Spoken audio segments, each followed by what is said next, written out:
మళ్ళీ వచ్చేసింది మీ చందమామ ఇంకొక చందమామ కథ చెప్పడానికి. ఈరోజు నేను మీకు చెప్పే ఆ చందమామ కథ పేరేంటంటే కీచు కీచు పిశాచాలు. ఒకనాటి సాయంకాలం వేళ పోలవరం నుంచి అయినవరానికి 6 ఎడ్ల బండ్లలో ఒక పెళ్లివారి బృందం వెళ్తున్నది. అక్కడి ఉమారామలింగేశ్వర ఆలయంలో పెళ్లి జరిపిస్తామని ఆడపెళ్లి వారికి మొక్కు ఉన్నదట. అన్ని బండ్లకు వెనకగా వస్తున్న ఎడ్ల బండిలో వంట వాళ్ళు సారెబుట్టలతో సర్దుకుని కూర్చున్నారు. బండ్లన్నీ అయిన వరానికి ఒక కోస దూరంలో ఉండగా వంట వాళ్ళ పెద్దకు సున్ని ఉండల బుట్ట తేవడం లేదని తెలియవచ్చింది. అతను పక్కన ఉన్న రామబ్రహ్మం అనేవాడి భుజం తట్టి, ఒరే, ఇక్కడ ఉన్న వాళ్ళలో నువ్వే 25 ఏళ్ల వయసు ఉన్నవాడివి. మిగతా వాళ్లకు గాడిపోయేల దగ్గర నిలబడి వంటలు చేసే ఓపిక తప్ప అలా కాళ్ళు చాచి 4 అడుగులు వేసే ఓపిక పోయింది. నువ్వు తిరిగి మన ఊరెళ్ళి అటక మీదున్న సున్ని ఉండలు బుట్ట తీసుకొని ఏదైనా బాడుగు బండిలో రేపు పొద్దున్నే బయలుదేరిరా. పెళ్లి ముహూర్తం రేపు రాత్రి కదా అంటూ రామబ్రహ్మానికి బాడుగకు గాను 25 రూపాయలు ఇచ్చాడు. రామబ్రహ్మం తిరుగు ప్రయాణమై ఊరు చేరేసరికి చీకటి పడుతున్నది. వాడికి బండి బాడుగ మిగిల్చుకోవడానికి ఒక ఆలోచన వచ్చింది. తను ఇప్పుడే సున్ని ఉండల బుట్ట తీసుకొని సముద్రపు ఒడ్డుగా అడ్డదారిన వెళ్లిపోతే తెల్లవారేసరికి అయినవరం చేరుకోవచ్చు. ఇలా అనుకొని రామబ్రహ్మం సున్ని ఉండల బుట్ట నెత్తిన పెట్టుకొని సముద్రపు ఒడ్డున ఇసుక దిబ్బల మీదుగా నడకాన ఆరంభించాడు. ఆ రోజు పున్నమి కావడంతో పుచ్చ పువ్వులా వెన్నెల కాస్తున్నది. ఇసుక దిబ్బలకు ఈ వైపు నురగలు కక్కే సముద్రం, ఆ వైపు గాలి తాకిడికి సంగీతం పాడుతున్నట్లు సరుగుడు తోటలు. రామబ్రహ్మం ఇలాంటి వాతావరణంలో ఏనాడు ఒంటరిగా ప్రయాణం చేయలేదు. వాడు బిక్కుబిక్కుమంటూ ఇటు సముద్రం కేసి అటు సరుగుడు చెట్లు కేసి తల తిప్పి చూస్తూ కొంత దూరం నడిచి ఆయాసంతో ఒక చోట బుట్ట పక్కన పెట్టుకుని కూర్చున్నాడు. ఆ మరుక్షణం పెద్ద దివిటీల వెలుగుతో పాతకాలం నాటి ఒక తెరచాపల వాడున్న చోటికి వచ్చి ఆగింది. గోడలోంచి విదేశీ దుస్తుల్లో ఉన్న 10 పిశాచాలు కీచు కీచు పీసు పీసుమని ఏదో భాషలో మాట్లాడుకుంటూ ఒడ్డుకు దిగినాయి. వాటి వెనక నల్లగా తుమ్మ మొద్దులా ఉన్న పిశాచం ఒకటి చేతిలో ఉన్న బాణాకర్రను గిరిగిరా తిప్పుతూ ఒడ్డుకు దూకింది. ఇది చూస్తూనే రామబ్రహ్మానికి భయంతో ఒళ్ళంతా జల్దరించింది. 25 రూపాయలు మిగిల్చుకునేందుకు ప్రాణాన్ని పణంగా పెట్టాను. కొత్తగా కాపురానికి వచ్చిన కావేరికి అన్యాయం జరిగిపోయింది. అయినా మానవ ప్రయత్నం దేవుడి సాయం అనుకుంటూ వాడు సున్ని ఉండల బుట్ట నెత్తినెత్తుకొని పారిపోబోయాడు. అయితే ఇంతలో స్వదేశీ నల్ల పిశాచం పరుగున వచ్చి బాణాకర్రతో వాడి దారిని అడ్డగించి, ఒరే బాబు, పారిపోకు. పరాయి దేశ పిశాచాల ముందు మనకు అవమానం. అవి పరాసు బుడత కీచు పిశాచాలు. నేను స్వదేశీ పిశాచాన్ని. బతికుండగా విదేశాలకు వెళ్లాలనే కోరిక తీరక చచ్చి ఈ పిశాచాలుండే దేశంలో స్థిరపడ్డాను. నేను ఒక దుబాషిని అన్నది. ఇంతలో విదేశీ పిశాచాలు అక్కడికి వచ్చి ఏదో కీచుకీచుమంటూ స్వదేశీ పిశాచాన్ని ప్రశ్నించాయి. స్వదేశీ పిశాచం వాటి కీచుకీచు భాషలో ఏదో జవాబిచ్చింది. అప్పటికి కాస్త స్థిమితపడిన రామబ్రహ్మం స్వదేశీ పిశాచాన్ని ఈ కీచుకీచు పిశాచాలు అంటున్నది ఏమిటి అని అడిగాడు. అవి నిన్ను మనిషివా పిశాచానివా అని అడుగుతున్నవి. బ్రతికున్న మనిషివని చెప్పాను అన్నది స్వదేశీ పిశాచం.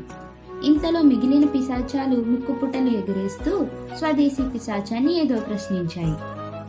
స్వదేశీ పిశాచం రామబ్రహ్మంతో వాటికేదో కమ్మటి వాసన వేస్తున్నదట.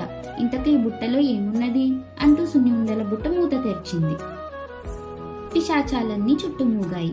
స్వదేశీ పిశాచం చొరవగా బుట్టలో నుంచి సున్ని ఉండలు తీసి వాటికిస్తూ, ఇవి మా దేశపు పెళ్లి పిండి వంటలు, రుచి చూడండి అన్నది.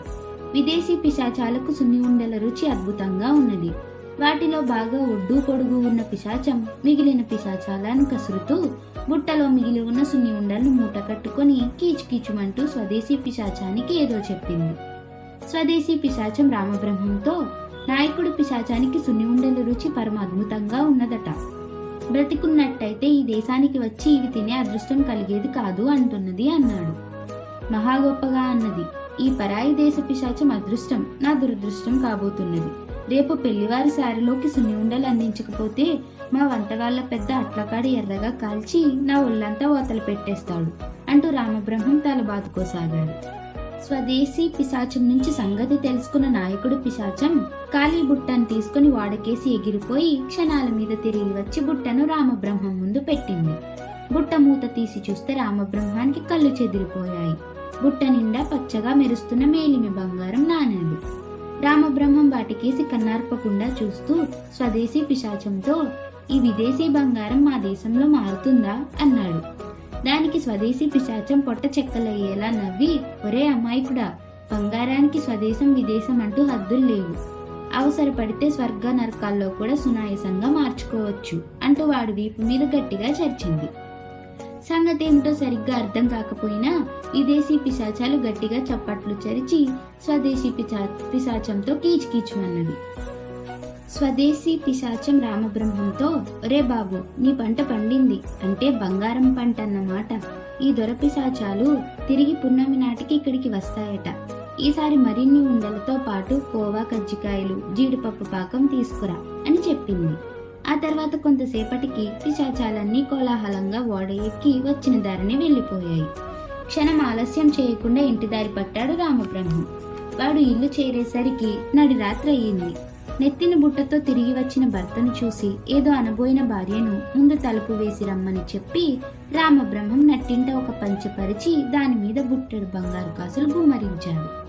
ఇది చూసి నోట మాట రాక గుడ్లప్పగించి చూస్తున్న భార్యతో రామబ్రహ్మం జరిగిందంతా చెప్పి, మనకు గ్రహాలు అనుకూలంగా ఉన్నట్టుంది, అందుకే మనను దేశీ విదేశీ పిశాచాలు అనుగ్రహించినాయి. వచ్చే పౌర్ణమికి కొత్త కొత్త మిఠాయిలు వండి ఎలాగో సముద్ర తీరానికి వెళ్ళాలి కదా, ఆ తర్వాత ఊళ్ళో పెద్ద మిఠాయి అంగడి ప్రారంభించేద్దాం. ఈ సంగతులన్నీ నువ్వు రహస్యంగా ఉంచు అంటూ హెచ్చరించాడు. అయితే వాడు దాచాలనుకున్న రహస్యం ఆ సరికే పక్క వాటాలో ఉన్న కనకం తెలుసుకున్నది. ఈ కనకం ఊరి తూర్పు వీధిలో భర్త సింగన్నతో కలిసి మిఠాయి దుకాణం నడుపుతున్నది. రామబ్రహ్మం చీకటి పడుతూనే బయలుదేరడం, తిరిగి అర్ధరాత్రికి రావడం, ఇంట్లో దీపం వెలిగించడం, ఇదంతా ఏమిటా అన్న కుతూహలంతో ఆమె కిటికీ సందులో నుంచి చూసి అంతా తెలుసుకున్నది. కనకం భర్త పేరుకు సింగన్నైనా భార్య దగ్గర పిల్లిని చూసిన ఎలుకలా భయపడుతూ ఉంటాడు.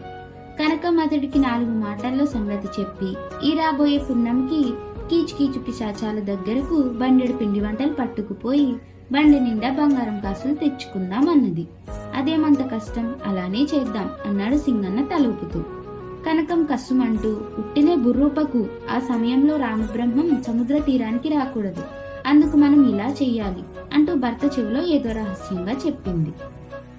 భార్య చెప్పిన ప్రకారం సింగన్న పౌర్ణమి 3 రోజులుందనగా పట్నం వెళ్లి మరొక రోజుందనగా తిరిగి వచ్చి రామబ్రహ్మం భార్యతో, మీ అమ్మకు బాగా జబ్బు చేసింది, పరిస్థితి కింద మీదుగా ఉంది.